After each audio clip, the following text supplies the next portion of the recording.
Crois pas moi, mais si, toi aussi. Il y a de la place pour chacun ce soir. Il y a un mot de Dieu pour chacun, il y a un bout de pain pour chacun. Et je crois que si quelqu'un repart de la réunion déçu et quelque part, bien parce qu'il n'a pas reçu ce qu'il aurait dû recevoir, c'est parce qu'il le veut bien. Si on va dans un restaurant, que tout est à volonté et que tu n'as qu'à te servir, si tu ne manges pas, c'est pas de ma faute. Tu n'as qu'à te servir. Et j'aimerais vous le dire ce soir de la part de Dieu, dans nos réunions, il n'y a qu'à se servir. Amen. Le Christ est là, il fait acception de personne, il ne fait aucune distinction et je crois qu'il est capable de bénir et de répondre aux besoins de chacun ce soir dans sa bonté. Que Dieu soit béni et glorifié. J'aimerais vous lire la Bible, on va lire dans Deutéronome, au chapitre 30, on lira le verset 21. Et j'aimerais vous parler des choix que vous ferez aujourd'hui qui vont déterminer l'avenir que vous aurez demain. Vous savez, il y a un avenir pour chacun. Et cet avenir peut être complètement différent en fonction des choix que l'on va faire. Un jour, j'ai écouté ce témoignage que vous avez certainement écouté vous aussi. Notre frère Jimmy, notre président qui est parti près du Seigneur, avait pris l'avion pour aller à l'étranger. Je croyais que c'était en Israël et je l'ai écouté récemment sur un enregistrement. C'était pour aller dans les pays scandinaves. Je crois que c'était la Norvège. Il était avec René Zanellato à l'époque et puis un autre frère. Et pendant qu'ils étaient en train de voyager dans cet avion, une dame les a interpellés. Cette dame, elle a vu Jimmy, elle a vu les garçons qui étaient là. Et puis elle leur a dit ça, elle a dit « Mais vous êtes des gens du voyage, vous êtes des gitans, vous savez dire l'avenir chez vous. » Et puis les frères ont regardé, ils ont dit « Non madame, on ne fait pas l'avenir. » Et à l'époque, le président y a vu une opportunité de prêcher l'évangile et d'annoncer la parole de Dieu. Il a saisi l'occasion. Il a regardé cette dame et il a dit « Oui madame, je suis en mesure de vous dire votre avenir. » Écoutez Milan ce témoignage, hein. « Je suis capable de vous dire votre avenir. » La dame toute contente, il lui a dit « Donnez-moi votre main. » Et puis là, il a pris la main de la dame, il l'a regardée, et puis avec beaucoup de sérieux et d'attention, il a dit « Oh là là, madame », il dit « Je vois deux avenirs devant vous. » Cette dame, elle était toute attentive. Et quels sont ces deux avenirs? Je vois aujourd'hui un choix à faire. Je vois un avenir de gloire, de bonheur, de joie, de paix, de consolation. Une vie extraordinaire vous attend, madame, si vous faites le bon choix. Par contre, si vous refusez ce choix aujourd'hui, je vois un avenir de catastrophe, de misère, de larmes, de souffrance. Vous devez choisir. Et qu'est-ce que je dois choisir? Il lui a prêché l'évangile. Il lui a dit, vous devez accepter Jésus-Christ. Et si vous acceptez Jésus comme Seigneur et Maître de votre vie, il pardonnera vos péchés et il vous garantira un avenir glorieux. Que c'est beau.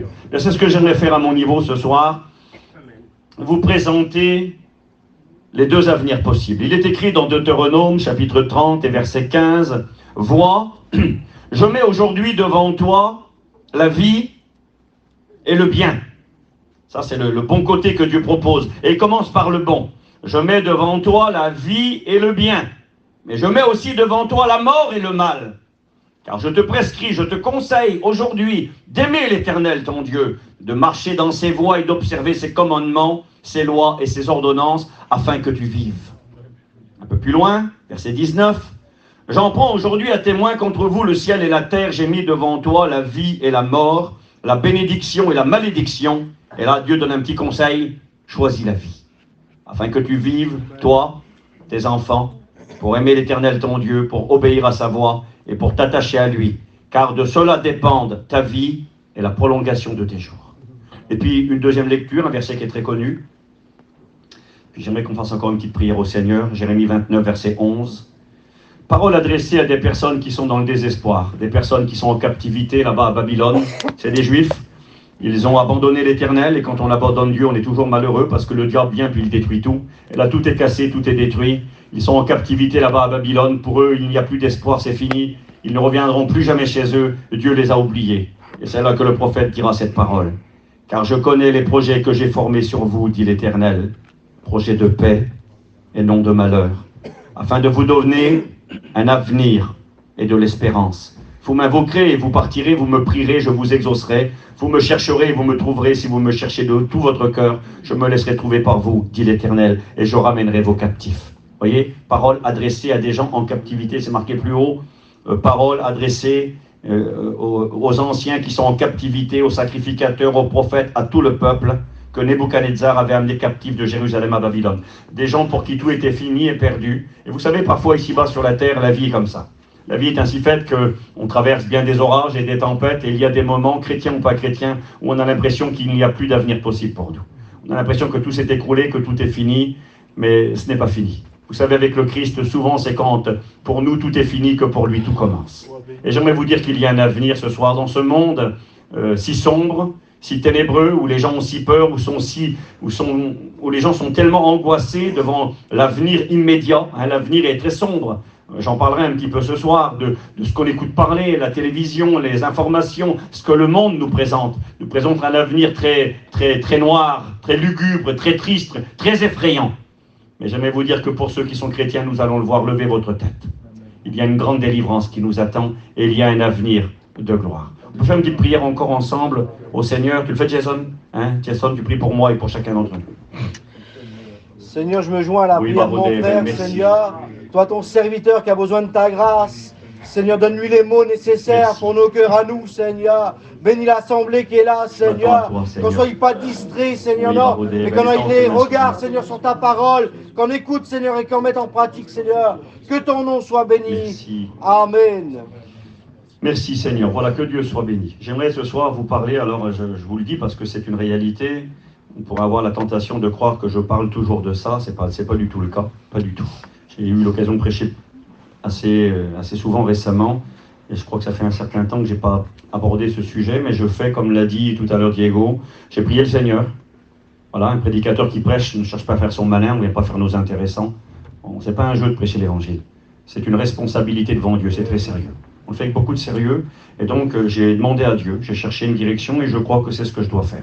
J'aimerais vous parler ce soir du livre de l'Apocalypse. Vous savez, ce livre-là, alors ça va être on va effleurer le sujet, c'est un livre qui est tellement vaste, avec tellement de choses à dire, et tellement de mystères également. Mais s'il y a des mystères dans ce livre, il y a aussi des choses qui sont très très claires. Et donc j'aimerais aborder ce livre par rapport aux deux avenirs possibles. Parce qu'en réalité, lorsque on utilise ce mot Apocalypse, pour beaucoup, c'est un livre, j'ai même un ami à moi qui est serviteur de Dieu, qui prêche l'évangile depuis une vingtaine d'années, et ça ne le gêne pas, à la limite c'est sa vision des choses, et je le respecte. Il dit, j'ai jamais lu ce livre.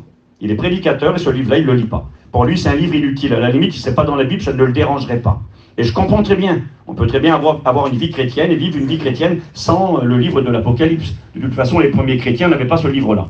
Le livre a été écrit en l'année 95, à peu près une soixantaine d'années après que Jésus soit mort et ressuscité, un petit peu plus même. Donc pendant plus de 60 ans, les gens ont vécu sans ce livre, évidemment.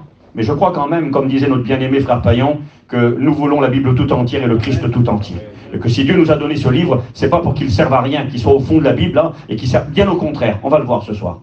Alors, je vais vous dire l'une des raisons pour laquelle ce livre a été parfois mis de côté, parce que c'est vrai, il y a des choses mystérieuses, compliquées à comprendre, et il faut beaucoup d'humilité devant la Bible, comme devant ce livre en particulier. Mais aussi parce que, dans l'esprit en général, le mot apocalypse est devenu, a donné un sens très noir, très négatif, très mauvais. Si ce soir je vous posais la question, à vous qui êtes là, et que je vous demanderais, dites-moi en un mot, qu'est-ce que ça représente pour vous, l'Apocalypse? Juste un mot. On essaye, on demande à 2-3 personnes. Prêchez pas, c'est moi qui prêche, d'accord? Hein? Si je dis le mot Apocalypse, pour vous, vous me dites un mot à la place du mot là. Alors je ne sais pas les copains. Diego, dis-moi un mot. Dans ta tête, qu'est-ce qui te vient? Apocalypse. Alors, la fin de toute chose. Alors lui c'est... La fin, révélation, c'est ce que ça veut dire. Ça veut dire révélation, exactement. Mais lui me dit la fin de toute chose. Est-ce qu'il y a un candidat pour dire un mot? Voilà, un garçon. Ah, Miller, il rigole. Dans sa tête, il en a plein de choses. Miller, qu'est-ce que tu me dis, toi, Apocalypse? Je dirais qu'il y a beaucoup de fléaux, beaucoup de choses. Beaucoup de fléaux. Alors lui, c'est fléau. Fin du monde, fléau. Est-ce qu'il y a quelqu'un qui veut me dire mieux, un petit peu? Mon copain devant, dis-moi. Hein? Un jour de gloire. Un jour de gloire. Et toi? L'enlèvement de l'Église. L'enlèvement de l'Église. Vous voyez, il y a des mots, des idées différentes. Mais là, je m'adresse à des chrétiens, la jour de gloire. Généralement, quand tu parles à quelqu'un de l'Apocalypse, c'est pas le jour de gloire. Quand le journal te dira, si demain tu allumes la télé et que tu vois c'est l'Apocalypse, ça ne veut pas dire que c'est une bonne nouvelle. Non. Dans le monde, le mot Apocalypse, qu'est-ce qu'il veut dire? C'est la signification qui lui est donnée. J'ai noté ceci, regardez. Apocalypse, aujourd'hui, le mot veut dire guerre, catastrophe, chaos, malheur, souffrance. C'est ce qu'il signifie aujourd'hui. Quand on voit, des fois on vous montre la guerre en Ukraine, là-bas, on vous montre la guerre en Israël, à Gaza, et on dit c'est l'Apocalypse. Ça veut dire quoi? Tu vas voir une vidéo, tout est détruit, tout a été ravagé, tout a été cassé. Et quand les autorités vous parlent de l'Apocalypse, ils vous parlent de la fin des temps, de la fin du monde, de la désolation, des fléaux. C'est ce que c'est devenu le mot Apocalypse. Alors qu'en réalité, comme l'a dit Diego, Apocalypse, ça veut simplement dire révélation. C'est-à-dire mise en lumière de ce qui est caché. Ça veut dire que tu ne le sais pas, mais je te montre ce qui va arriver. C'est tout ce que ça veut dire. Et si le livre de l'Apocalypse, effectivement, nous parle de choses effroyables, de guerre, de catastrophes, de chaos, de malheur, de larmes, de souffrances, de misère, de fléaux. C'est vrai qu'il en parle. Mais il faut savoir pour qui. Pour qui il en parle. Parce que ce livre-là n'est pas qu'un message de guerre et de misère, et c'est là la mauvaise compréhension. C'est tout dépend de quel côté tu te situes.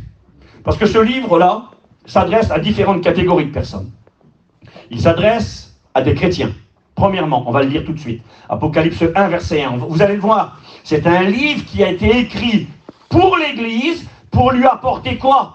Pour lui apporter de l'espoir, pour lui apporter de l'encouragement, pour lui apporter de la consolation et pour lui apporter de la joie. Pas possible, il n'y a pas ça dans l'Apocalypse. Il n'y a pas la joie, il n'y a pas le bonheur. Le frère a dit jour de gloire et un frère a dit l'enlèvement de l'Église.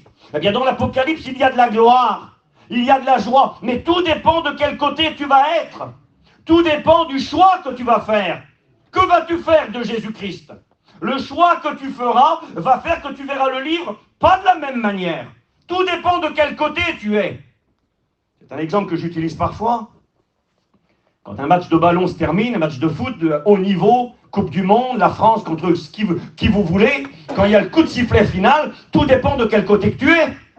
Si tu es du côté que c'est ton équipe, tu vas être content. Les joueurs qui gagnent, ils vont lever les mains, ils vont être contents. Mais ceux qui ont perdu, ils sont sur le même terrain. Ils ont participé au même match. Ils écoutent le même coup de sifflet. Le coup de sifflet final, pour 11 joueurs, c'est la victoire, la joie et le bonheur. Pour 11 joueurs, c'est la défaite, la déception et les larmes. C'est le même événement, c'est le même moment et c'est le même endroit. Tout dépend de quel côté tu es. Et ce soir, à travers ce message, j'aimerais vous inviter à faire partie du camp des vainqueurs. Parce que dans la Bible, il y a le camp des vainqueurs, à celui qui vaincra, c'est marqué 7 fois, à celui qui vaincra. Voici ce qui lui sera donné. 7 promesses faites aux 7 églises, à celui qui vaincra. Et à celui qui sera vaincu. Tout est différent. Et ce soir, et donc, j'aimerais vous lire la Bible, ne pas perdre trop de temps. On va lire Apocalypse 1, verset 1er, et j'aimerais vous présenter donc les deux avenirs possibles que nous présente le livre de l'Apocalypse, un survol en fonction de quel côté on va être, du choix que l'on va faire. Je mets aujourd'hui devant toi la vie et la mort, c'est ce que je vais essayer de faire, le bien et le mal, la bénédiction, la malédiction, et puis le conseil de Dieu, choisis la vie parce que c'est possible. Je vous le promets de la part du Seigneur, tout le monde peut être un chrétien. Tout le monde peut être sauvé et tout le monde peut aller au ciel. C'est le programme que Dieu a pour ta vie. Je connais les projets que j'ai formés sur vous, dit l'Éternel. Je le répète, il a parlé à des gens qui lui avaient tourné le dos, des rétrogrades, des gens qui avaient connu un jugement terrible, parce que l'ennemi avait été venu, avait tout détruit et ravagé. Je le répète, quand on tourne le dos à Dieu, on laisse le libre accès au diable. Rappelez-vous le Christ qui pleure sur le dos de l'ânon rentrant à Jérusalem, Luc 19, et qu'il dit, si toi aussi tu connaissais en ce jour les choses qui appartiennent à ta paix, mais elles seront maintenant désormais cachées à tes yeux, parce que tu n'as pas connu le temps où tu as été visité. Ils n'ont pas su saisir l'occasion, ils ont laissé passer l'occasion. Et j'aimerais tellement que personne ne laisse passer l'occasion. Ce soir, tu peux être un chrétien. Tu peux, et bien plus, tu dois être sauvé. Acte 4, verset 12. Il n'y a aucun nom qui ait été donné aux hommes sur le ciel par lequel nous devions être sauvés. Tu dois être sauvé. Merci au Seigneur. On lit la Bible, Apocalypse 1, verset 1er. Regardez, vous allez voir qu'en réalité, les premiers versets de l'Écriture, du livre de l'Apocalypse, ne nous parlent pas du tout de jugement, de colère, de misère et de souffrance. Bien au contraire. Il nous parle de paix, il nous parle de grâce, il nous parle d'être heureux. D'ailleurs, l'Apocalypse, on va le voir ce soir, ça sera le message. Je vais vous présenter les 7 heureux de l'Apocalypse. Parce que le mot heureux apparaît 7 fois dans le livre de l'Apocalypse. 7, c'est le chiffre de la perfection et de la plénitude. Alors, je suis un peu embarrassé parce qu'il y aurait tellement de choses à dire. J'ai marqué le chiffre 7, c'est ce qui est rempli et parfait. Il y a 7 églises, il y a 7 promesses, 7 fois heureux. L'agneau de Dieu, le Christ Jésus, est représenté comme un agneau qui a 7 cornes et 7 yeux. C'est un drôle d'agneau, ça n'existe pas. Bien sûr que ça n'existe pas. C'est une manière de dire que Jésus est le moyen pour sauver les hommes, pour racheter l'humanité. Ce n'est pas par de l'or et de l'argent que nous avons été rachetés de notre vaine manière de vivre, dira l'apôtre Pierre, mais par le sang précieux de l'agneau, Jésus-Christ. Il est cet agneau qui nous a rachetés, il est en même temps le lion de la tribu de Juda, il a 7 cornes. La corne représente la force et la puissance, ça veut dire qu'il est tout puissant. il a 7 yeux, ça veut dire qu'il voit tout et qu'il est partout. Voyez? Donc on voit ces réalités dans l'Apocalypse, 7 chandeliers d'or, que sont les 7 églises qui apportent la lumière au monde entier, 7 étoiles que sont les ministères, les prédicateurs dans les mains de Jésus-Christ, les 7 sceaux, les 7 anges du ciel, et donc le mot 7 revient régulièrement. Et donc nous trouvons le mot heureux 7 fois dans l'Apocalypse. Au chapitre 1er, on va le lire dans un instant, le mot heureux est mentionné. Et au chapitre 22, le dernier, le mot heureux est mentionné. Sous-entendu, du premier livre de l'Apocalypse au dernier, il y a du bonheur, il y a de la joie, il y a le moyen d'être heureux. C'est beau parce que moi, vous savez ce qui me plaît dans cette façon de voir les choses, c'est parce que généralement, je ne veux pas faire différent ni plus, mais quand j'ai compris cette réalité biblique, j'ai compris que le livre de l'Apocalypse, en réalité, eh bien, c'est que de la joie et du bonheur pour ceux qui appartiennent à Dieu. Maintenant, si on fait une lecture et qu'on lit les versets qui concernent ceux qui n'appartiennent pas à Dieu, c'est des versets qui font peur. Mais pourquoi? Juste pour faire peur, c'est tout gratuit comme ça? Non, pas du tout. Si Dieu avertit et si Dieu informe de ce qui arrivera, parce que s'il est écrit 7 fois heureux, heureux, heureux, heureux, il est écrit dans 7 versets malheur, malheur, malheur, malheur. Une manière de dire, il y a 2 avenirs pour vous. Il y a le heureux, heureux, heureux, ou le malheur, malheur, malheur. Et Dieu n'est pas méchant. Il vous informe, il vous conseille et il vous invite à venir du côté du heureux. C'est ce que je vais essayer de faire ce soir. Vous faire comprendre qu'il y a moyen d'être heureux, que vous êtes invité à la joie. Vous n'êtes pas invité à la tristesse. Dieu n'a prédestiné personne à la perdition, parce que Dieu veut que tous les hommes soient sauvés et parviennent à la connaissance de la vérité. Dieu veut te sauver. Jésus a dit qu'il ne mettrait pas dehors celui qui vient à lui. Il t'attend, il t'appelle depuis trop longtemps. Il est temps de venir du côté des vainqueurs et de rester du côté des vainqueurs. Apocalypse 1, verset 1 nous dit révélation de Jésus-Christ. Révélation Apocalypse. Révélation de Jésus-Christ. Que Dieu lui a donné. Écoutez-moi la grandeur, c'est Dieu qui a donné ça à son Fils. Dieu a donné à son Fils Jésus la révélation de l'Apocalypse. Alors ne me demandez pas toutes les explications, je lis la Bible. Révélation de Jésus que Dieu lui a donné pour montrer à ses serviteurs. C'est le but du livre, là. Le but, il est pour montrer à ses serviteurs et à ses servantes, c'est-à-dire les chrétiens et les chrétiennes, le peuple de Dieu. C'est pour nous, ce livre, premièrement. Pour leur montrer les choses qui doivent arriver bientôt. Bientôt, ça ne veut pas dire dans 15 jours. Quand il a écrit le livre, l'apôtre Jean, dans l'île de Patmos, là-bas en Turquie aujourd'hui, c'était pas pour dire que dans 15 jours, les choses allaient arriver. C'était pour dire que quand elles arriveraient, ça arriverait à grande vitesse. Et que ceux qui ne seraient pas prêts à ce moment-là n'auraient pas le temps de se préparer. Sous-entendu, soyez prêts avant que ces choses ne s'accomplissent. C'est ce que ça veut dire. Il faut être prêt avant. Le mot bientôt, c'est un mot qui signifie précipitamment, à grande vitesse. Ça veut dire que quand le moment sera venu, il faudra être prêt. Et je crois que le moment est venu, il faut être prêt. Amen. Pour montrer à ses serviteurs les choses qui doivent arriver bientôt et qu'il a fait connaître par l'envoi de son ange. Dieu a donné à Jésus, Jésus l'a montré à ses serviteurs par l'envoi d'un ange. Il y a un ange qui est venu pour montrer à Jean, dans sa prison, dans l'île de Patmos, pour qu'il nous le révèle à nous. Lequel a attesté la parole de Dieu et le témoignage de Jésus-Christ, tout ce qu'il a vu. Verset 3, écoutez bien. Heureux. C'est la première fois que le mot heureux se trouve dans l'Apocalypse. Ça commence comme ça. Dieu a donné à son Fils Jésus et il a envoyé un ange pour l'attester à Jean et qu'il le révèle aux serviteurs, donc pour vous et moi. Et ça commence par heureux celui qui lit et ceux qui entendent les paroles de la prophétie. C'est ça que nous dit le livre de l'Apocalypse. Ils sont heureux ceux qui lisent. Il semblerait que le texte grec parle d'une lecture à haute voix dans une réunion. C'est ce que je suis en train de faire ce soir. Et ceux qui entendent, c'est vous. C'est vous ce soir qui êtes assis pour écouter et entendre la parole de Dieu. Eh bien, ce livre doit procurer de la joie dans vos cœurs. Mais pour ce faire, ça dépendra des décisions que vous prendrez. Ça dépendra de comment allez-vous recevoir ce message. Est-ce que vous allez le mépriser? Est-ce que vous allez le rejeter? Ou est-ce que vous allez y croire et l'accepter? Vous comprenez, c'est important. Heureux celui qui lit et ceux qui entendent les paroles de la prophétie. C'est merveilleux d'écouter la Bible. C'est merveilleux d'écouter des prédications, d'écouter des cantiques. Mais il faut aller jusqu'au bout de la lecture.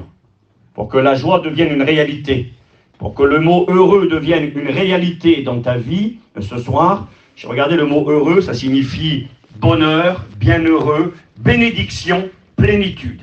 Pour que ce livre devienne une bénédiction, une plénitude qui t'apporte de la joie et du bonheur, il faut bien sûr lire ce livre, il faut entendre ce livre, c'est marqué. Et troisième étape, heureux celui qui lit, ceux qui entendent les paroles de la prophétie, et surtout, c'est le plus important, et qui gardent les choses qui y sont écrites, car le temps est proche. Jean aux 7 églises, voyez, un message adressé aux églises. Jean aux 7 églises qui sont en Asie, que la grâce et la paix vous soient données de la part de celui qui est, qui était et qui vient. La grâce, la paix, le bonheur. Ça commence comme ça, l'Apocalypse. C'est pas écrit catastrophe, misère, souffrance, fléau, je sais pas, châtiment, c'est pas ça qui est marqué. Pourtant, c'est vrai que si on lit un peu plus loin, ces choses sont là. Alors pourquoi Dieu nous a révélé les châtiments, la misère, la colère et la souffrance? Pourquoi? Bien, tout simplement pour nous faire comprendre qu'il y a moyen d'éviter ces choses-là. Et que quelque part, c'est pas ce qu'il nous a destiné, mais Dieu nous avertit. C'est comme le docteur qui dit, monsieur, si vous n'arrêtez pas de manger, si vous n'arrêtez pas de boire, si vous n'arrêtez pas de fumer, voilà ce qui vous attend. Il est méchant le médecin, mais non, il n'est pas méchant. Il te dit, voilà ce qui t'attend, mais il y a moyen d'éviter cela. Et c'est ce que j'aimerais vous dire de la part de Dieu ce soir. Il y a moyen d'éviter cela. Le livre de l'Apocalypse est un livre de gloire, de joie, de paix, de bonheur pour ceux et celles qui auront l'intelligence de dire oui à Jésus, de s'attacher à lui, de persévérer dans le bon combat. J'ai marqué ce livre est pour l'Église un message de conseil, de mise en garde, un message d'exhortation, un appel à la persévérance, un grand encouragement, une consolation. C'est la garantie d'un avenir glorieux. Quelqu'un dit ça tout à l'heure, hein? Le jour de gloire, la garantie d'un avenir glorieux. Alors des nuages, il y en a. Des tempêtes, nous en traversons. Mais quand tu lis ce livre de l'Apocalypse et que tu appartiens à Jésus-Christ, tu vois le soleil qui se lève là-bas. Tu vois la lumière qui brille. Tu vois la joie, tu vois le bonheur éternel. Tu vois la consolation. Dans ce livre-là, ça a été dit, il y a l'enlèvement de l'Église. Dans ce livre-là, il y a l'Église dans le ciel, dans la gloire. Dans ce livre-là, il y a l'Église qui revient régner sur terre avec Jésus après avoir célébré les noces de l'agneau dans le ciel pendant 1000 ans. Oui, le Christ régnera sur cette terre. Apocalypse 20, c'est marqué 6 fois pendant 1000 ans. Et ensuite, la terre et les cieux seront détruits, réservés pour le feu. Et Dieu créera une nouvelle terre et des nouveaux cieux où la justice régnera. Sur cette nouvelle terre, il n'y aura pas de pleurs, il n'y aura pas de cris, il n'y aura pas de cimetière. Il n'y aura pas d'hôpital. Il n'y aura plus aucune conséquence du péché. Dieu va faire toutes choses nouvelles. Et c'est l'avenir qu'il a réservé à l'Église. Il y a ça dans ce livre-là. Il y a vraiment une gloire, il y a vraiment un avenir que personne ne peut vous donner. On peut se tourner vers n'importe quoi, vers n'importe qui, vers n'importe quelle religion, vers n'importe quel bonheur que peut apporter la terre. Rien ne pourra vous donner l'espérance que la Bible accorde à ceux et celles qui appartiennent à Jésus-Christ. Béni soit le Seigneur. Alors, le premier heureux, je vais tâcher de faire assez vite, celui qui lit, celui qui entend, et je l'ai dit par-dessus tout, celui qui garde.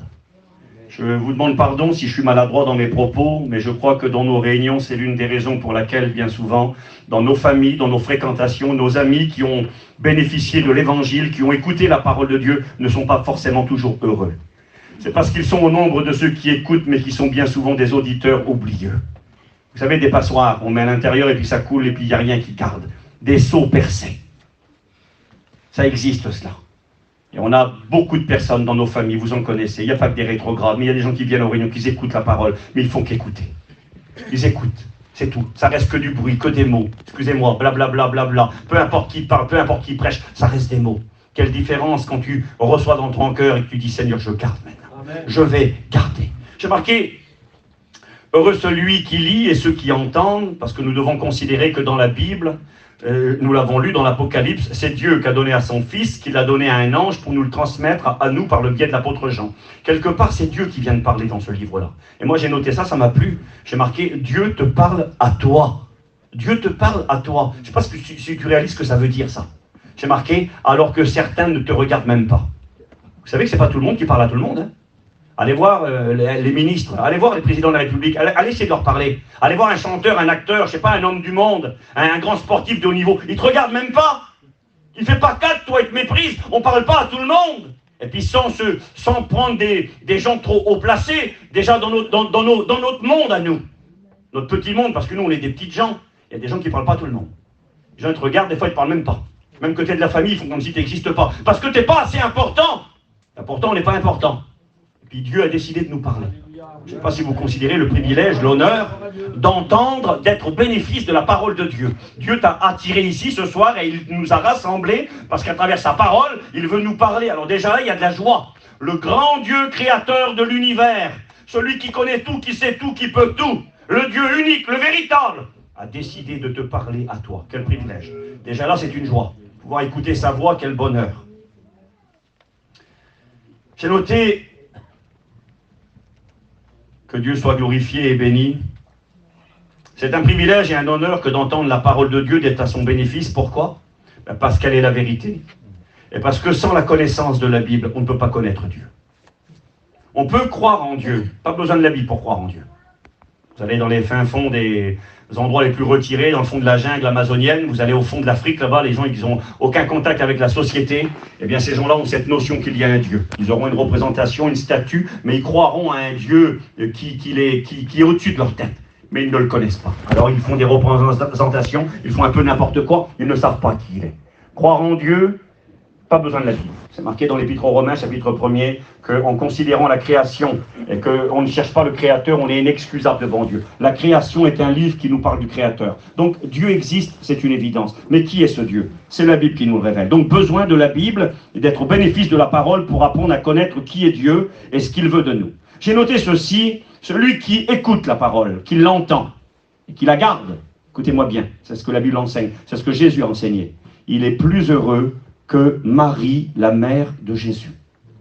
Marie est cette jeune fille qui fut choisie en son temps pour accomplir la vieille prophétie de Genèse 3,15. La postérité de la femme écraserait un jour la tête du serpent. Un petit garçon allait naître d'une femme, serait le Christ, le Messie, le Fils de Dieu, qui allait vaincre le diable. Et une jeune fille allait être choisie, c'est Marie. Ésaïe 7, verset 14 nous dit que ce sera un signe miraculeux. Dieu choisirait une jeune fille pour qu'elle mette au monde un petit garçon de manière miraculeuse et que le petit garçon s'appellerait Emmanuel, Dieu parmi les hommes. Et cette petite jeune fille, elle s'appelle Marie. Elle sera la femme choisie. On ne lui rend pas un culte. Jimmy nous a appris aux écoles bibliques différencier la mariologie de la mariolatrie. Mariologie, c'est l'étude de Marie. Mariolatrie, c'est rendre un culte à Marie. Nous, on ne rend pas de culte à Marie, mais on sait qui elle est. Et sa vie nous intéresse, on étudie sa vie, parce qu'elle est pour nous un exemple à imiter. Oui, nous apprécions cette femme, c'est une chrétienne, aujourd'hui elle est morte, elle est dans le ciel, une chrétienne qui a cru en Jésus, qui a été baptisée dans le Saint-Esprit, qui est morte et puis qui aujourd'hui est dans le paradis et qui attend la résurrection. Ça a été une femme extraordinaire, un exemple de courage. Elle a dit oui ou beaucoup auraient dit non. Elle s'est engagée lorsque Dieu lui a envoyé l'ange Gabriel pour lui confier la mission de devenir la mère du Fils, j'allais dire du Fils de Dieu, oui, du Fils de Dieu, mais de Jésus homme. Parce que Dieu n'a pas de mère. Dieu est éternel, Jésus dans sa divinité est éternel, il n'a pas de mère. Mais en tant qu'homme, il a une maman. Et cette maman a été cette jeune fille Marie. Elle a accepté, au risque d'être méprisée, d'être salie, de perdre son fiancé qui l'avait renvoyé pendant un temps. Eh bien, c'est écrit ceci. Luc 11, versets 27 et 28. Pendant que Jésus était en train de prêcher et d'apporter la parole de Dieu, une femme était tellement contente d'écouter Jésus parler, quel message, quelle prédication, quelle autorité, quelle onction. Elle était tellement heureuse de voir ce petit jeune homme prêcher. Elle s'est sentie poussée à dire, heureux le sein qui t'a porté, heureuse celle qui t'a allaité. C'est marqué, Jésus répondit, heureux plutôt celui qui entend mes paroles et qui les garde. C'est beau ça. Cette femme est en train de dire, quelle grâce qu'elle a ta mère, quel bonheur qu'elle a eu à avoir un garçon comme toi, un prêcheur comme toi, un homme capable de faire des miracles comme toi. Jésus le regarde, il dit, écoute, c'est bien, je te remercie pour ma mère, mais écoute-moi bien, celui qui écoute ma parole et qui la garde, il est plus heureux que ma mère. Être plus heureux que Marie. Le bonheur, la joie, la responsabilité, la grâce qu'elle a reçue, eh bien, c'est une grâce qui nous est faite lorsqu'on écoute la Bible et qu'on décide de garder cette parole dans notre cœur. On a, je l'ai dit, des personnes qui fréquentent nos réunions et qui pourtant ne sont pas heureux. Pourtant, ils écoutent la parole de Dieu. Pourtant, il y a des prédicateurs qui leur lisent la Bible et puis ils ne sont pas heureux. C'est simple, ils ne veulent pas garder. Rappelez-vous ce que Jésus a dit. J'ai noté ici la petite référence, je vais me dépêcher. La parabole des deux maisons, Matthieu 7, verset 24. Jésus a dit ceci. Il a dit, voici à qui est semblable à un homme qui écoute ma parole et puis qui la met en pratique. Il est semblable à un homme qui a construit sa maison sur le roc. Les tempêtes vont venir, les vents vont souffler, les eaux vont frapper contre cette maison, elle demeurera debout. Heureux celui qui écoute ma parole et qui la garde. Et puis il dira, bien, il en est ainsi de celui qui n'écoute ma parole mais qui ne la garde pas, eh bien celui qui a construit sur le sable. Et je crois qu'on a trop de personnes. Et puis j'aimerais pas vous faire du mal ce soir, mais vous encourager. Arrêtez de construire sur le sable. Arrêtez d'être des gens qui viennent à la réunion pour écouter quelqu'un prêcher ou parler. Soyez au nombre de ceux qui viennent à la réunion pour garder la parole de Dieu. Et je vous promets que ça va faire toute la différence. Si vous décidez, oui Seigneur, Je vais arrêter de venir pour venir, d'écouter quelqu'un parler, faire du bruit. Il prêche bien, il prêche pas bien. On n'en a rien à faire de ça. Que quelqu'un prêche bien ou pas bien, si tu gardes pas la parole, ça ne te servira à rien. Tu auras passé un bon moment, tu auras écouté, tu auras appris des choses, mais c'est tout. C'est pas le but de nos réunions. On n'est pas des professeurs d'école, on n'est pas là pour vous en mettre plein la tête, on est là pour que vos cœurs soient remplis de Dieu. Et quand vous gardez la parole de Dieu, qu'on lui dit, Seigneur, oui, à partir de ce soir, je vais m'engager dans tes voies. Je te donne ma vie, en vrai. Je ne veux pas simplement lever la main, il y en a qui ont levé la main 55 fois ou 350 fois. Il faut lever la main. Vous allez faire de la tendinite à la force, vous allez avoir mal à l'épaule. Il faut arrêter de lever la main. Il faut donner son cœur au Seigneur une fois pour toutes. Seigneur, je te la donne, ma vie. Puis j'aimerais vous dire que quand on donne son cœur à Dieu, on ne lui fait pas un cadeau. Il y a des gens qui disent des fois, je ne sais pas si tu as déjà écouté ça, mais j'ai donné au Seigneur ma cigarette et j'ai donné mon alcool. Je vais de la Cronenbourg. Je ne sais pas si Jésus boit de la Croix et puis s'il fume des Marlboro. Non, mais on ne donne rien à Jésus. On lui donne notre saleté, notre pourriture, notre méchanceté, notre péché, c'est tout ce qu'on lui donne. On lui donne un cœur tout pourri et lui nous donne un cœur tout neuf. Il ne fait pas une affaire avec nous. Nous, on fait une affaire avec lui, mais lui ne fait pas d'affaire avec nous. Mais il accepte quand même, parce qu'il nous aime. Que Dieu soit béni et glorifié. Heureux celui qui entend et qui garde. J'ai marqué, la Bible n'est pas de la magie. Je vous partager un petit secret. C'est pas méchant, mais voilà. La mamie de ma femme, c'était une vieille femme, famille d'Oer, une vieille femme, une vieille mandouche, une femme très simple, Zinda. Elle aimait le Seigneur, une chrétienne depuis longtemps. Et puis, quand elle était malade, vous savez ce qu'elle faisait? Elle était chrétienne. Elle disait rien. Elle prenait la Bible, elle arrachait une page de la Bible, et puis elle la mettait dans son tricot. Une page, 2 pages, pour qu'elle soit guérie de la maladie. Alors ma femme elle avait dit de ne pas faire ça, mamie, qu'est-ce que tu fais? T'arraches la Bible, c'est pas bien ça. La Bible, c'est pas un livre de magie, il va pas te guérir. Alors elle disait non. Alors des fois, le matin, elle se levait, puis elle disait, mamie, t'as encore recommencé. Elle disait, non, mais non, ma fille, j'ai rien fait. Les feuilles, ils sortaient par le cou comme ça. Elle arrachait les pages de la Bible. Elle croyait que la Bible était un livre magique, quasiment. Peut-être des vieilles pratiques. Écoutez, ça vous fait rire, mais combien que c'est vrai. Il y en a qui croient que le fait de venir à la réunion écouter quelqu'un parler, et puis que c'est suffisant. Non, j'ai marqué ceci, moi. La Bible, ce n'est pas de la magie. Le fait d'entendre uniquement est insuffisant, voire inutile, et pire encore, sera la raison de la condamnation de bien des personnes. Le fait d'écouter la Bible n'est pas une garantie.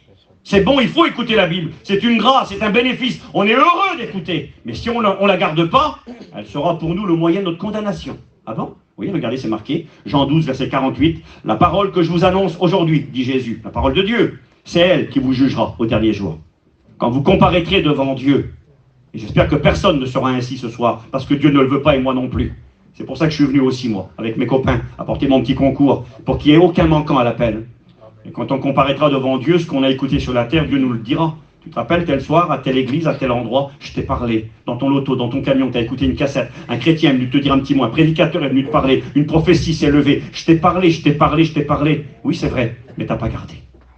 Alors au lieu d'être heureux, ça sera le malheur. C'est marqué dans Hébreux 4, verset 2. La parole qui leur fut annoncée ne leur servit à rien, parce qu'elle ne trouva pas la foi chez ceux qui l'entendirent. Elle ne leur servit à rien. Alors comment faire pour que la parole devienne un bénéfice? C'est tout simple, j'ai fini tout de suite pour ça. Jacques 1, 25. Celui qui ne sera pas un auditeur oublieux, mais qui se mettra à l'œuvre, celui-là sera heureux. Makarios, c'est le mot heureux. C'est le même mot qui est dans l'Apocalypse. Tu veux être heureux? Mets en pratique. Tu veux être heureux? Garde. Tu veux être heureux? Prends des décisions.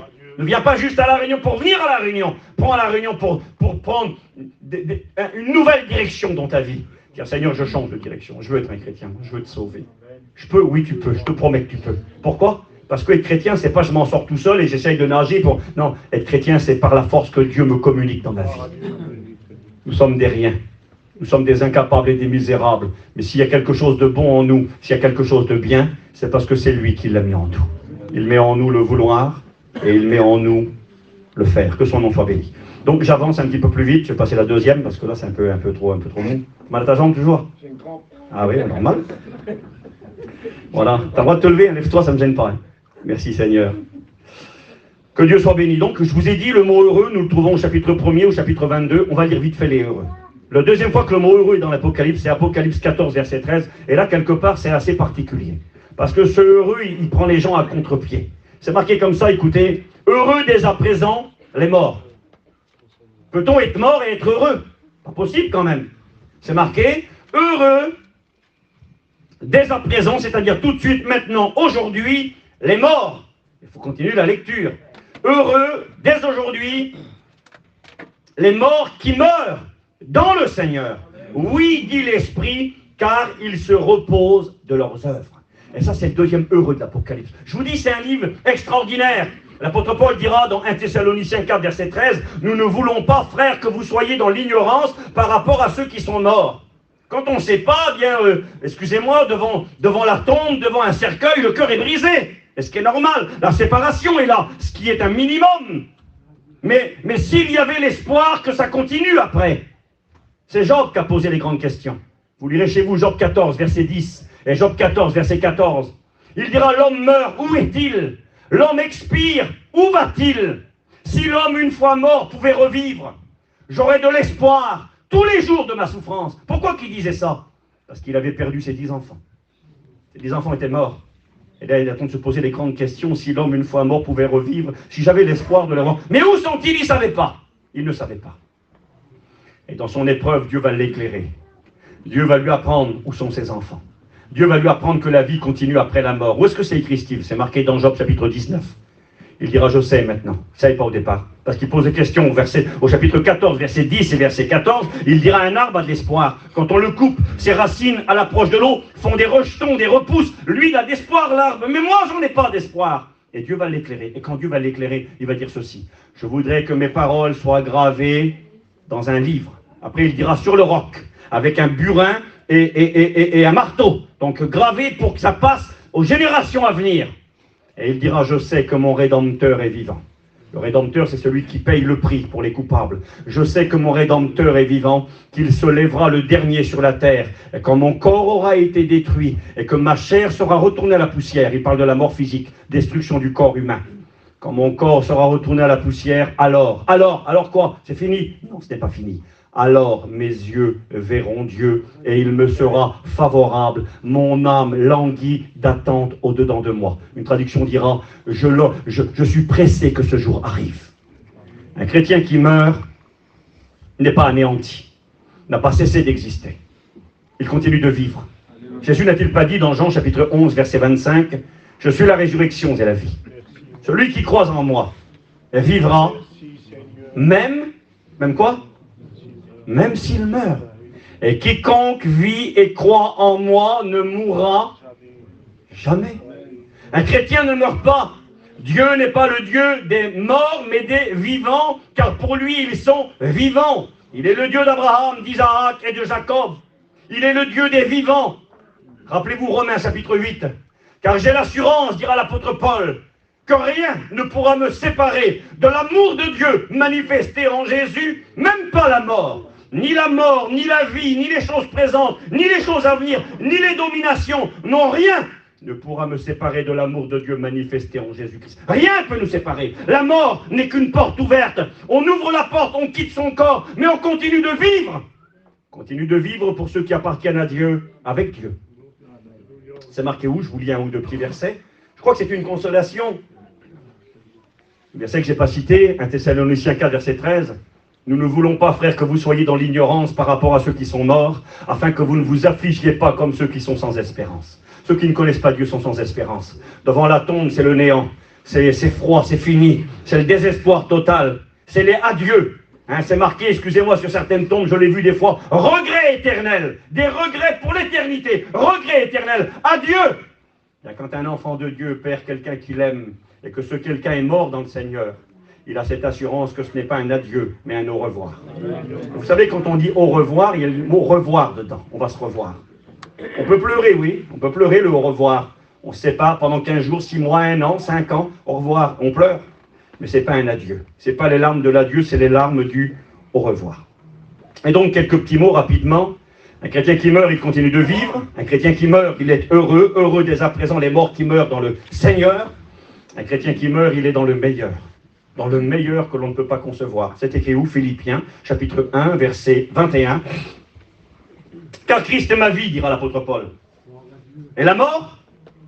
Un bénéfice. La mort m'est un gain. Un bénéfice, ça veut dire j'y gagne. S'il est utile pour mon œuvre, que je vive dans la chair, c'est-à-dire que je reste sur terre, pour l'œuvre de Dieu, je ne sais pas ce que je dois préférer. Je suis pressé des deux côtés. Il était pressé de rester, de travailler pour l'œuvre de Dieu, pour sauver les âmes et annoncer l'évangile, mais il était pressé. Pressé, ça veut dire que ça vienne vite, que ça aille vite. Je suis pressé des deux côtés, j'ai le désir de m'en aller. J'ai le désir de m'en aller et d'être avec le Christ, ce qui de beaucoup est le meilleur. Et je crois que c'est bon de se rappeler ces choses. Quand tu te rappelles que quelqu'un qui t'a quitté quand la mort arrive. Un petit garçon m'a appelé il y a quelques jours en arrière. Il m'a téléphoné, il m'a ouvert son cœur, il m'a dit Steve, je sais bien que tu pries pour moi. Un jeune, un garçon qui a 35 ans peut-être. Mais non, malheureusement, il sait ce que c'est la mort. Il a perdu une petite fille dans l'accident. La petite fille s'est éteinte, elle avait 4, 5, 6 ans peut-être la petite. Donc il sait ce que c'est, mais il me disait qu'il avait peur de la mort. Pas rien. C'est marqué dans l'Épître aux Hébreux que quand on a peur de la mort, on est tenu esclave pendant toute sa vie. Mais Jésus est venu pour nous délivrer de la peur de la mort. Il a vaincu celui qui avait le pouvoir de la mort, à savoir le diable. Il l'a vaincu et il est venu nous apporter la vie. Lui, le prince de la vie. Alors oui, merci Seigneur. Je dois faire vite, j'avance. Peut-être un dernier petit verset qui nous parle de ceux qui sont morts dans le Seigneur, que c'est beau. C'est marqué dans 2 Corinthiens, chapitre 5, verset 8. Nous sommes pleins de confiance. Quand tu es plein de confiance, c'est que tu n'as pas peur. Tu as peur? Non, écoute, tranquille, je crains rien. Je suis rempli de confiance. De quoi parles-tu? Nous sommes pleins de confiance et nous aimons mieux quitter ce corps et demeurer auprès du Seigneur. Paul savait que quand il partait, il ne serait pas abandonné, anéanti. Il savait que ça allait être le meilleur. Le meilleur, ça veut dire qu'il n'y a rien de plus grand, il n'y a rien de plus beau. Il y a des beaux moments sur la terre. Ils sont rares, mais ils existent. Une naissance, c'est un bon moment. Il y a des moments de joie. Un mariage, quand ça marche bien, que c'est un beau mariage, c'est de la joie. On fait des gâteaux, on invite un baptême. On est content, quelqu'un s'engage avec... Il y a des moments de bonheur, de joie. Eh bien, en comparaison de ce qu'il va y avoir pour ceux qui quittent le Seigneur, la terre avec le Seigneur, qui vont avec Jésus, on ne peut pas comparer. C'est marqué que c'est le meilleur. Ça veut dire qu'il n'y a rien au-dessus. On ne peut pas le comparer. Il n'y a pas de mots pour décrire la gloire de ceux qui quittent cette terre et qui vont avec Jésus. Ils sont où? Ils sont dans le paradis. Des anges viennent les chercher. Ils les emmènent auprès du Christ. Ils sont heureux et ils sont consolés. Ben, je crois que ça vaut le coup d'être un chrétien. Donc j'avance avec vous. Dans l'Apocalypse, il y a ça. Heureux celui qui lit, qui entend et qui garde. Seigneur, aide-moi à garder ta parole, à être quelqu'un de ferme, de décidé, de résolu. Je veux plus être instable, je veux plus être chancelant. Je veux pas être un jour chrétien, un jour plus chrétien. Seigneur, je veux prendre une décision ferme.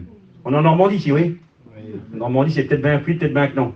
Bon, madame, je travaille pour vous. Peut-être bien que oui, mais je fais quoi? Je la lave ou quoi à la maison? Je fais quoi dans je le coupe là ou je le coupe pas? Elle est normand, c'est repoté, peut-être bien que oui, peut-être bien que non. C'est pas tout à l'heure, hein. Ben, pour l'évangile, il faut arrêter, il faut plus être un normand. Il faut devenir un chrétien. C'est plus peut-être bien que oui, peut-être bien que non, c'est oui, et oui, et oui, avec la grâce de Dieu et sa force. J'avance vite. Le troisième heureux, vous le trouvez dans Apocalypse 16, verset 15. Je viens comme un voleur, dit le Seigneur. Comme un voleur, c'est pas pour les chrétiens, attention. Hein. Je viens comme un voleur, c'est pour ceux qui ne sont pas prêts. Marqué dans 1 Thessaloniciens, chapitre 5. La venue du Seigneur se fera comme celle d'un voleur, mais il est écrit, mais vous n'êtes pas des ténèbres pour que ce jour vous surprenne comme un voleur, vous êtes des enfants de la lumière. Un voleur, c'est une mauvaise visite, et il vient à un moment inattendu. On ne sait pas, tiens, c'est pas vrai, je suis sorti, je me suis fait toujours avoir mon auto, ils sont rentrés dans ma maison, dans ma camping, ils ont cassé, le voleur est venu, il m'a porté un préjudice, il m'a pris ce qui m'appartenait, il m'a fait du tort, je m'y attendais pas. Quand Jésus va venir, pour les chrétiens, ça ne sera pas ça. Moi, j'attends, je l'attends, je sais qu'il va venir. Je sais qu'il vient, je veux qu'il vienne, je suis pressé d'être avec lui, et il ne va rien me prendre quand il va venir, il va tout me donner. Amen. Il va me donner la vie glorieuse, il va me donner un corps glorifié. Fini la maladie, fini les épreuves, fini les larmes, fini les peines, les grandes retrouvailles, que ça vaut le coup d'être un chrétien. Oui, je comprends, hein. Et l'esprit et l'épouse, l'église dit, viens Seigneur, viens nous chercher. Je le répète, pour ceux qui ne sont pas contents, c'est pas bien, c'est égoïste, mais qu'est-ce qui t'empêche de faire partie de l'église de Jésus? Rien. Si tu n'es pas content parce que tu restes, c'est parce que tu le veux. Ce soir, à toi de changer de direction. J'avance. Heureux dès à présent les morts qui meurent dans le Seigneur, on l'a lu, celui-ci, pardon. Je viens comme un voleur. Heureux celui qui veille. Appel à la vigilance. Gardez, parce qu'il y a un voleur qui voudrait dérober. Et ce voleur n'est pas le Christ, ce voleur c'est le diable. Il est venu pour dérober, égorger et détruire. Et il voudrait nous détruire, nous ravager. Il voudrait qu'on reste avec lui sur cette terre. Il est en colère parce que lui, il sait qu'il va rester. Il sait qu'il sera jeté sur la terre, précipité. Il voudrait qu'on soit là pour qu'il nous fasse du mal. Alors nous devons être vigilants. Je viens comme un voleur, heureux celui qui veille et qui garde ses vêtements afin que l'on ne voie pas sa honte. J'ai marqué à côté, moi, tiens bon, ça vaut le coup. Garde ton vêtement. Il entend dire le Seigneur, voilà, je vais venir. Au départ, il nous invite à garder la Bible pour être heureux. Je vous le dis de la part de Dieu parce que je le crois. Je crois que quelqu'un qui écoute la parole et qui la garde, par la grâce que Dieu nous communique et par sa force à lui, eh bien, la joie commence déjà ici-bas sur la terre. Ça ne veut pas dire qu'on est joyeux tous les jours, ça ne veut pas dire qu'on rigole tout le temps, mais il y a cette joie de la vie de Dieu. Vous savez, ce bonheur d'appartenir à Jésus. Ce que David appelait la joie du salut. Rappelez-vous la prière dans le psaume 51, il dira « Rends-moi la joie de mon salut, la joie d'être sauvé ». Le Christ n'a-t-il pas dit un jour aux 70 disciples qui revenaient d'une une mission d'évangélisation? Ils avaient prêché l'évangile, ils avaient vu des conversions, ils avaient vu des délivrances, des gens qui étaient possédés, et ils ont dit à Jésus, Jésus, même les démons nous sont soumis en ton nom. Ils étaient égarés, ils étaient contents, des gens avaient été délivrés, des gens avaient été bénis par la puissance de Dieu. Et Jésus leur dira, ne vous réjouissez pas de ce que les démons vous soient soumis. Et si c'est une réjouissance, ça? Non, non, il va dire, écoutez bien, ne vous réjouissez pas de ce que les démons vous soient soumis, réjouissez-vous plutôt de ce que votre nom est inscrit dans le ciel. C'est plus grand d'appartenir à Jésus, d'avoir son nom inscrit dans le ciel, que de voir quelqu'un délivré d'une puissance satanique. Pourtant, c'est grand. C'est une joie ineffable. Alors oui, la joie commence ici-bas sur la terre, la joie du salut, la joie de la vie de Dieu, la joie pour ceux qui meurent dans le Seigneur. Depuis 2000 ans, ceux qui ont lu l'Apocalypse ont vu cette joie dans le Seigneur, pour ceux qui appartenaient au Christ. Mais là, il est question de son retour. Je viens comme un voleur, et il faudra garder ses vêtements. Et je crois que si nous voulons être heureux, c'est-à-dire faire partie du grand voyage et partir dans la gloire, nous devons demander la grâce de Dieu, le discernement, l'intelligence. Nous devons veiller et prier afin de discerner pour garder ce vêtement. C'est quoi ce vêtement? Ce vêtement blanc, c'est le salut que Dieu nous a donné. Nous ne le méritions pas. Nous étions comme le sacrificateur Josué dans l'Ancien Testament qui était revêtu de vêtements sales et que Satan accusait. Il avait raison. Le souverain sacrificateur était l'homme le plus saint, le plus pieux, le plus religieux, le plus spirituel de la nation. Satan l'accusait, son vêtement était sale. Une manière de dire que s'il pouvait accuser l'homme le plus saint, imaginez les autres. C'est pas nous les sacrificateurs. Nous, on n'est pas comme ces gens-là, on est des gens avec notre misère, chacun de notre niveau, mais notre vêtement était très très très sale. Et que c'est beau. Si tes péchés sont rouges comme le cramoisi, ils deviendront blancs comme la neige. Il est capable de nous laver comment? Par son sang précieux. Et de nous revêtir du vêtement blanc. Faut-il le conserver et le garder? Gardons. Vous savez, je crois que nous sommes arrivés au bout de la course. Satan le sait, il va jouer toutes ses cartes pour nous arrêter et pour qu'on souille notre vêtement. Que Dieu nous aide à garder ce vêtement blanc. Et si malheureusement en chemin nous l'avons sali ou taché, ce soir, si on est fidèle et honnête avec le Seigneur, il est capable de le laver et de nous rétablir. J'avance vite. Apocalypse 19, verset 9, là une étape supplémentaire. Donc Jésus revient, je viens bientôt, je viens comme un voleur pour le monde, une déception. Mais pour nous qui sommes prêts, il vient comme une bénédiction. Chapitre 19, heureux ceux qui sont appelés au festin des noces de l'agneau. Ça, c'est l'étape suivante. L'église part, et puis là, il y a les noces. Les noces, c'est un mariage, c'est de la joie. Et non seulement nous serons des invités des noces, mais pas simplement des invités en tant qu'amis, invités sur la place d'honneur. On sera l'épouse.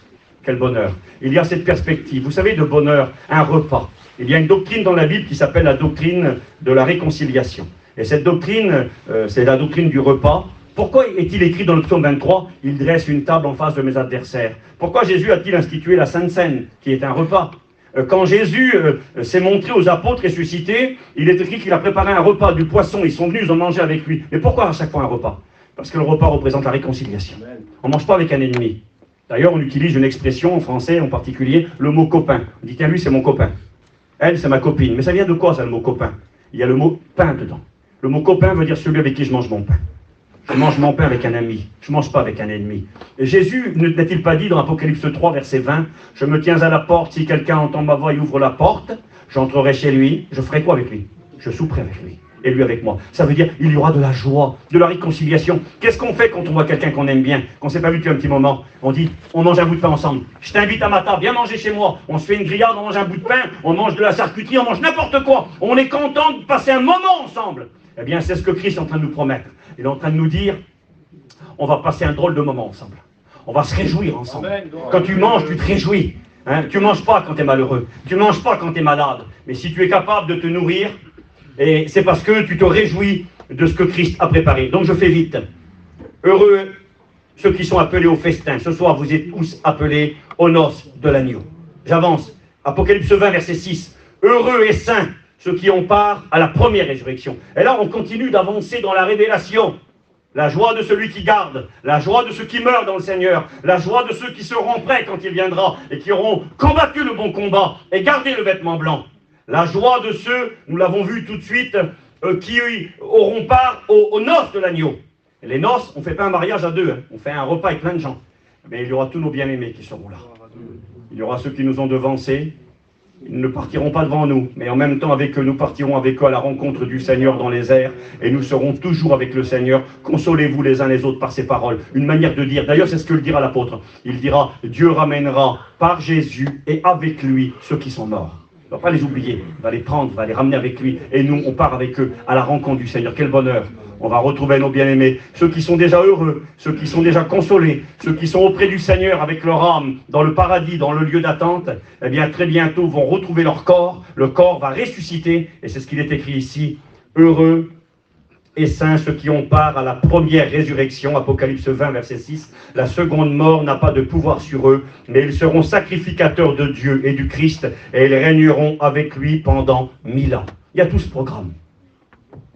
La gloire, l'enlèvement, la mort et le retour en gloire. Ceux qui ont part à la première résurrection, ils régneront avec Christ pendant 1000 ans. Pourquoi la première résurrection? J'espère ne pas être compliqué, que Dieu m'aide, je vous partage ce qu'il y a sur mon cœur. Tout simplement parce qu'il y a deux sortes de résurrection. Il y a la première et la deuxième. Comme une pièce qui a deux faces, pile ou face, eh bien il y a deux sortes. Il y a la résurrection des sauvés et celle des perdus. Jésus l'a enseigné. Jean chapitre 5, verset 25. L'heure vient où ceux qui sont dans les sépulcres écouteront la voix du Fils de Dieu. Ceux qui auront fait le bien ressusciteront pour la vie éternelle. Ceux qui auront fait le mal ressusciteront pour la honte et la condamnation. Daniel chapitre 12 parle des deux résurrections. Il y a deux sortes de résurrections. Et la deuxième résurrection, elle est pour les perdus. On l'appelle la seconde mort. D'ailleurs, il est écrit, la seconde mort n'a pas de pouvoir sur eux. La seconde mort, c'est l'enfer. Le mot enfer n'est pas écrit dans la Bible. Il vient d'une traduction de Éphésiens chapitre 4, où il est dit que Christ est descendu dans les lieux inférieurs de la terre. Jésus n'a pas été en enfer. Les lieux inférieurs de la terre, ça veut simplement dire que Jésus est venu sur la terre des hommes, les bas-fonds de ce monde. L'enfer, il n'y a personne pour l'instant en enfer. Ceux qui meurent sans Dieu vont dans un endroit de tourment provisoire. L'enfer sera inauguré par l'antéchrist et le faux prophète quand Jésus reviendra. Et cet endroit a été créé pour Satan et les démons. Il a été fait avec une flamme qui est sortie du cœur du diable. C'est marqué comme ça dans Ésaïe et dans Ézéchiel, il en est question. Mais Ésaïe nous dira, je fais sortir de toi un feu qui te dévorera. Donc l'enfer est une réalité dans laquelle personne ne se trouve aujourd'hui. Et ceux qui ont part à la première résurrection n'iront pas dans ce lieu-là. La première résurrection, ce sont les hommes et les femmes qui vont recevoir la résurrection que Christ a reçue quand il est ressuscité. Vous savez, quand Jésus est mort et qu'il est ressuscité d'une résurrection qui est unique. C'est la plus grande doctrine de la Bible et du Nouveau Testament et de la Bible, la résurrection de Jésus. Si Jésus n'est pas ressuscité, nous sommes les plus malheureux de tous les hommes. Nous sommes tous perdus, nous sommes des faux témoins. La Bible est un mensonge, notre foi est inutile. Mais Christ est ressuscité. Jimmy disait aux écoles bibliques que le plus grand verset de la Bible, c'est 1 Corinthiens chapitre 15, verset 20. On aurait dit tous Jean 3,16, Dieu a tellement aimé le monde qu'il a donné son Fils unique. Oui, c'est vrai. Mais si Jésus était simplement mort à la croix et qu'il serait resté dans le tombeau, on serait les plus malheureux de tous les hommes. Tout le monde serait perdu. Il fallait que Jésus ressuscite, c'est la plus grande des doctrines. D'ailleurs, il est écrit dans Romains 8, Christ est mort, bien plus, il est ressuscité.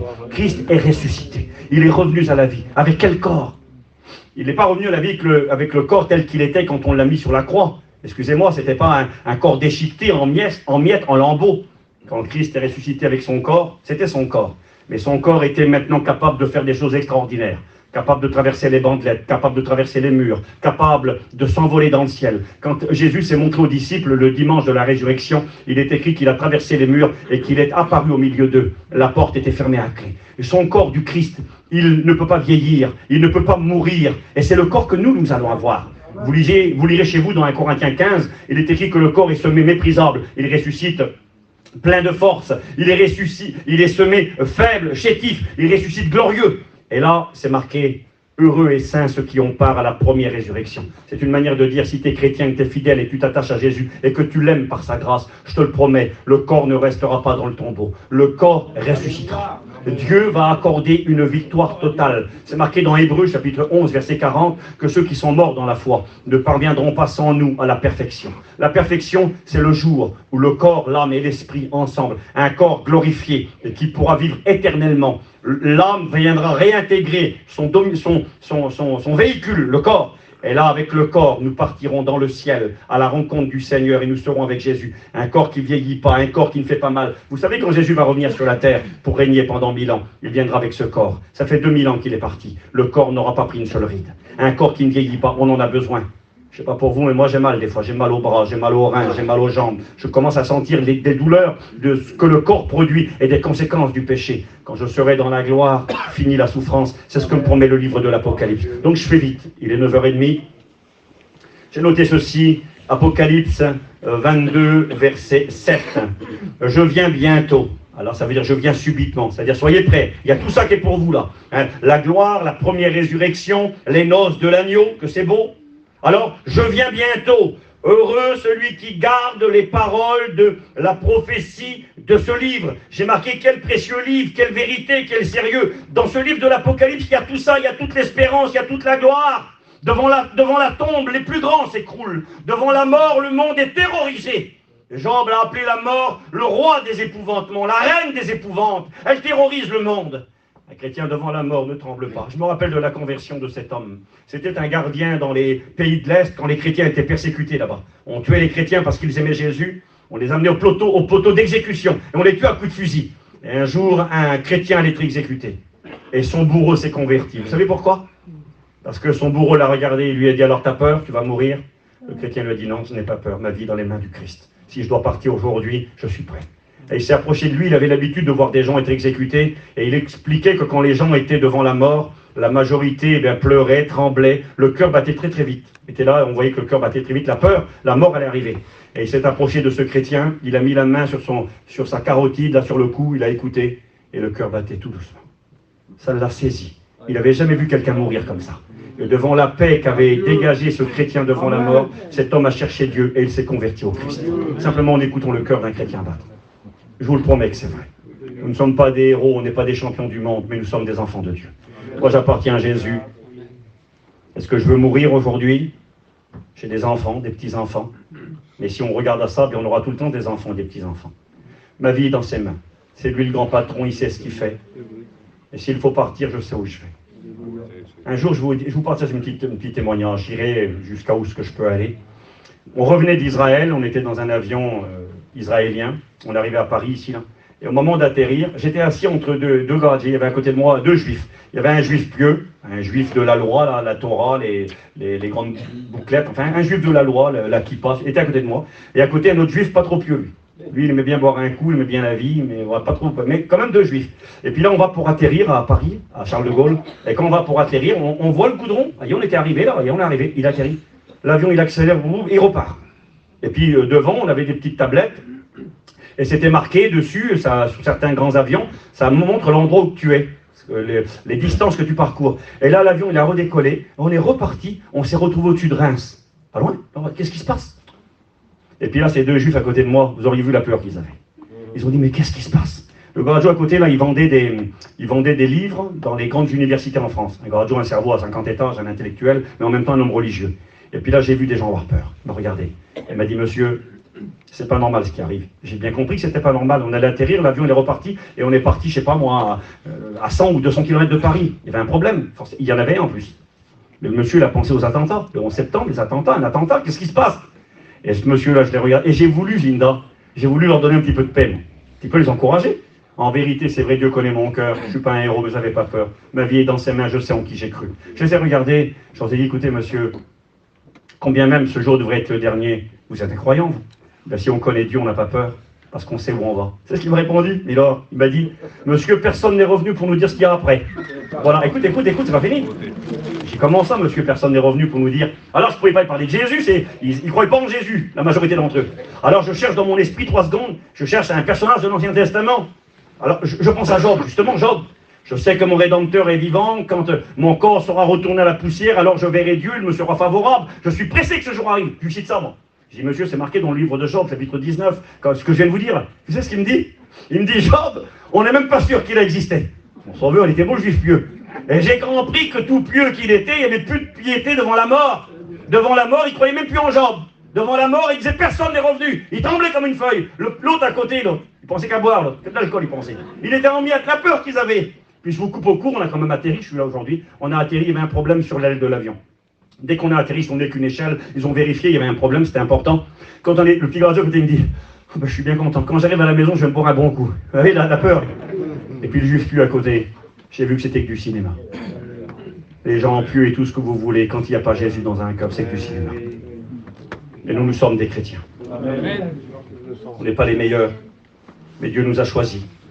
Et parce que nous connaissons le Christ, je fais vite, heureux Celui qui écoute, celui qui entend, gardez, je vous en supplie, gardez, prenez des décisions, engagez-vous, demandez pardon au Seigneur, revenez à lui, venez à lui, attachez-vous à lui. Pourquoi? Eh bien parce que si on viendrait quitter la terre avant qu'il ne revienne, heureux ceux qui meurent dans le Seigneur, ça vaut le coup d'être un chrétien. Heureux parce qu'il va venir comme un voleur pour le monde, mais pour ceux qui auront gardé leurs vêtements, alors nous partirons avec lui, nous allons participer aux noces, heureux, heureux, heureux, nous aurons par la première résurrection le même corps que Jésus, le corps que Jésus a eu. C'est marqué dans 1 Corinthiens chapitre 15, versets 51 et 52, que nous allons être changés en un instant, en un clin d'œil, et qu'il est écrit que Christ est ressuscité, chacun en son rang, Christ comme prémisse, premier fruit de la terre, et ceux qui auront aimé le Seigneur à son avènement. Moi j'aime Jésus. J'aurai une résurrection semblable à lui, un corps comme le sien. Aujourd'hui, moi, je ne peux pas m'envoler dans le ciel.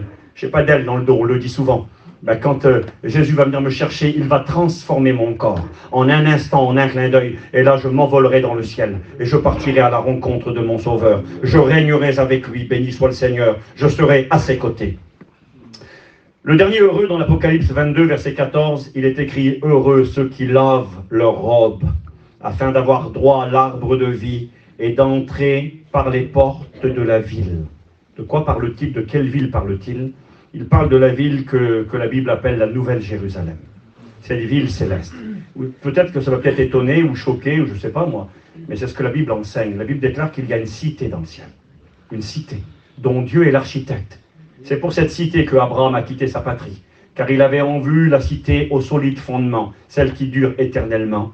C'est cette cité que Moïse a vue. Il a préféré souffrir la honte, l'opprobre d'Égypte avec ses frères, parce qu'il avait en vue une autre patrie. La Bible déclare qu'il y a une cité dans les cieux. Notre espérance à nous, elle est dans les cieux, duquel le Christ va venir pour nous chercher. Il y a une cité là-haut. Jésus n'a-t-il pas dit dans Jean chapitre 14, « Je m'en vais vous préparer une place. Et lorsque je m'en serai allé et que je vous aurai préparé cette place, je reviendrai, je vous prendrai avec moi, car il y a plusieurs demeures dans la maison de mon Père. » Il y a une cité dans les cieux. Et là, la promesse est faite pour ceux qui croient en Jésus, qui lavent leur robe dans le sang de l'agneau. Comment on fait pour laver sa robe? Eh bien, en demandant pardon pour nos péchés et en se confiant dans le sang de Jésus qui a coulé à la croix de Golgotha. D'ailleurs, c'est le cantique que chantera l'Église quand elle se prosternera devant le Christ dans la gloire. Elle dira à celui qui nous aime et qui nous a rachetés par son sang, délivrés, et qui a fait de nous des rois et des sacrificateurs pour Dieu son Père. Donc, je dois arrêter là-dessus. Je prends encore quelques minutes. Heureux, heureux, heureux, heureux. Il y a ça dans l'Apocalypse. Et souvent, les gens ne voient pas ça. On voit juste le malheur, malheur, malheur. Mais il existe, le malheur, malheur. Alors je fais une lecture rapide. Apocalypse 8, verset 13. Une voix forte retentit et dit « Malheur, malheur, malheur aux habitants de la terre. » C'est-à-dire à ceux qui resteront quand l'Église partira dans la gloire. Oui, malheur, malheur, malheur aux habitants de la terre à cause des autres sons de trompette et des 3 anges qui vont sonner. Il y aura des coups de trompette qui feront venir des malheurs sur le monde. 7 coups de trompette. Et là, il s'agit des 3 derniers. Les 4 premiers vont amener la famine, la pollution, vont polluer les eaux potables, vont apporter de la souffrance et même toucher la lumière du soleil et la lumière de la lune. 1/3 de la terre sera frappé, 1/3 de la mer, 1/3 des eaux, 1/3 des luminaires. C'est les 4 premiers. Les 3 autres qui appellent le malheur et le malheur. J'ai noté ceci, je n'ai pas le temps de lire dans les détails.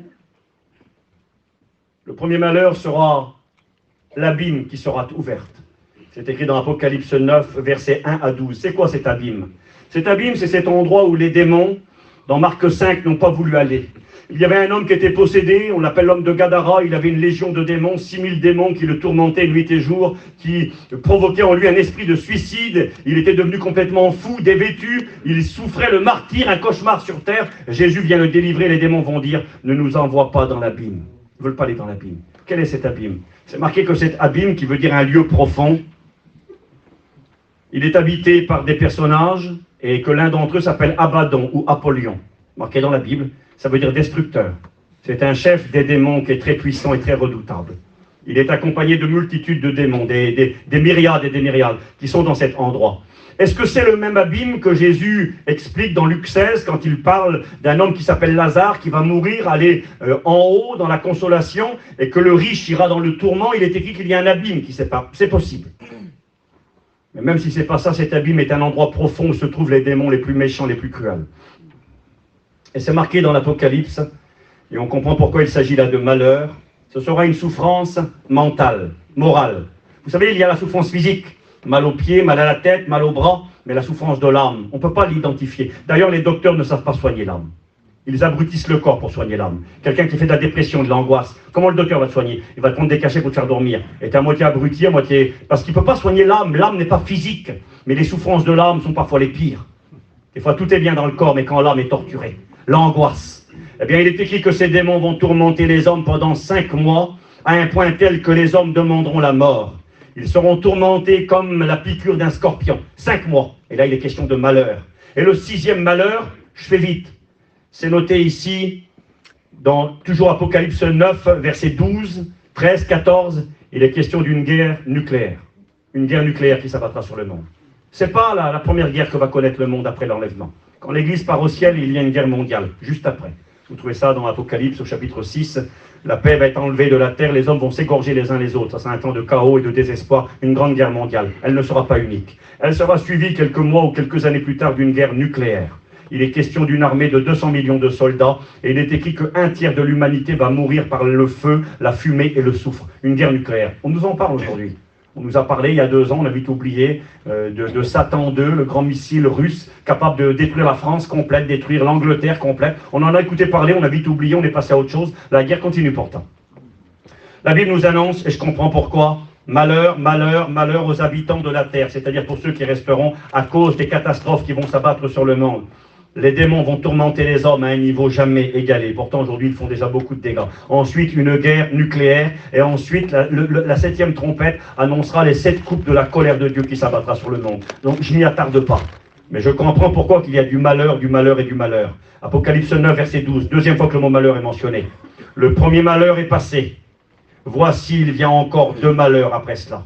Les gens vont dire, c'est fini. Pas de répit. Des vagues de malheur et de malheur.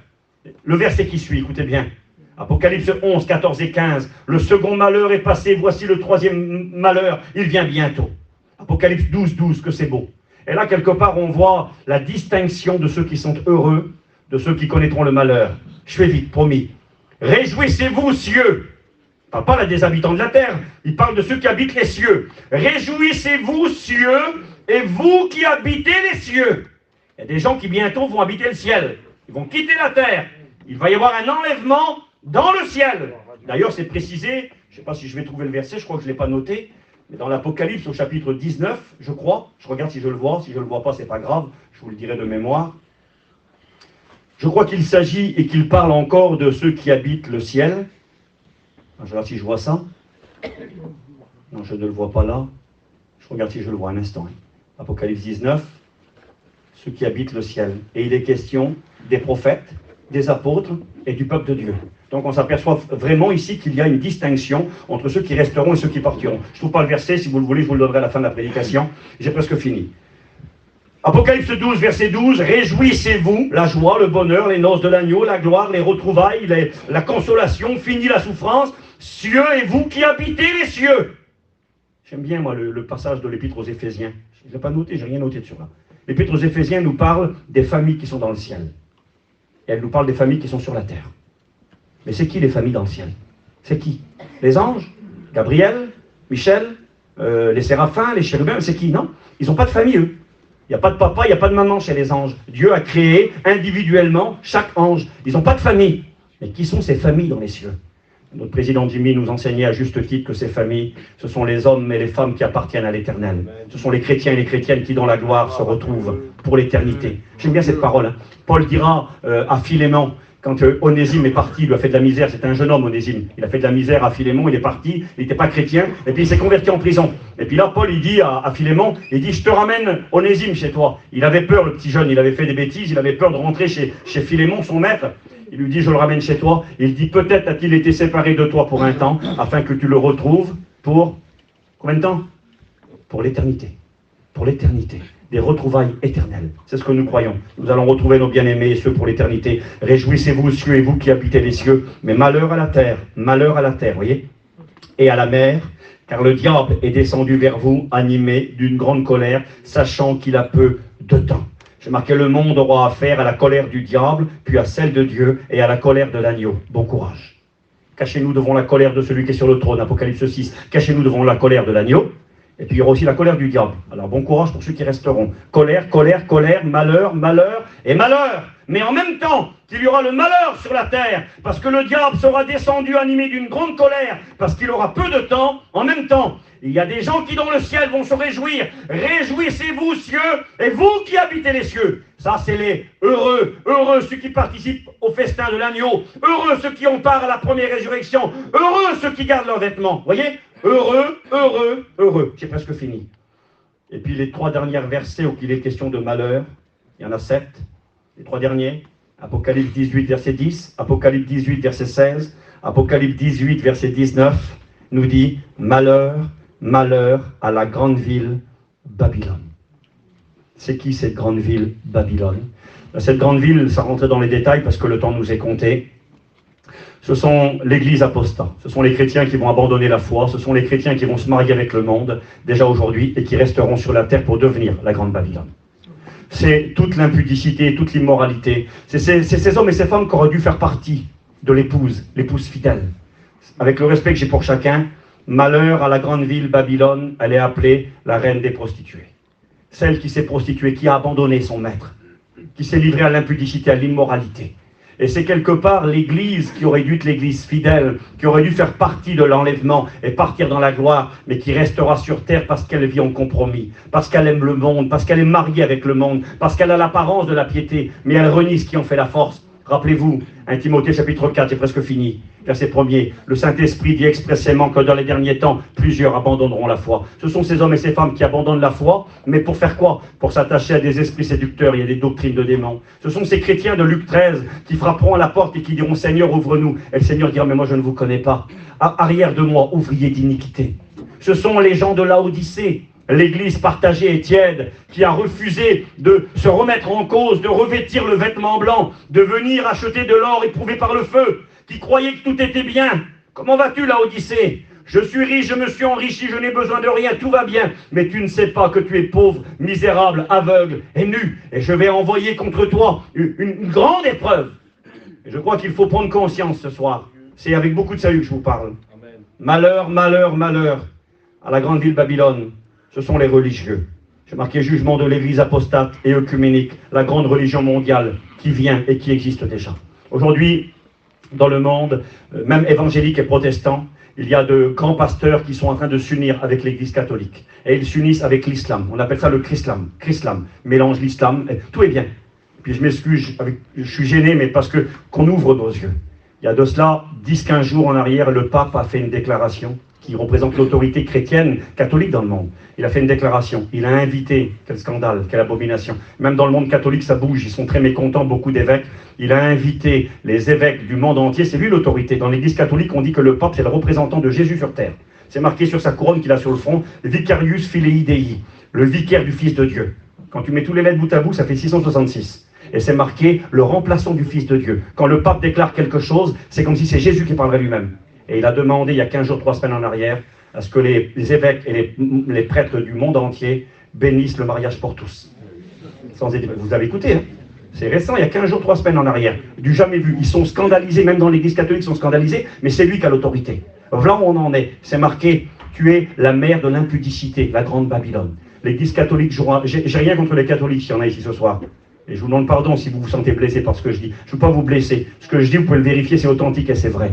Mais il n'y aura pas que des catholiques, attention, hein. Il y aura des évangéliques dans la grande prostituée Babylone. Il y aura des évangéliques, il y aura des musulmans, il y aura des juifs, il y aura des gens de toute religion. Et ils vont former la religion mondiale au nom de l'œcuménisme.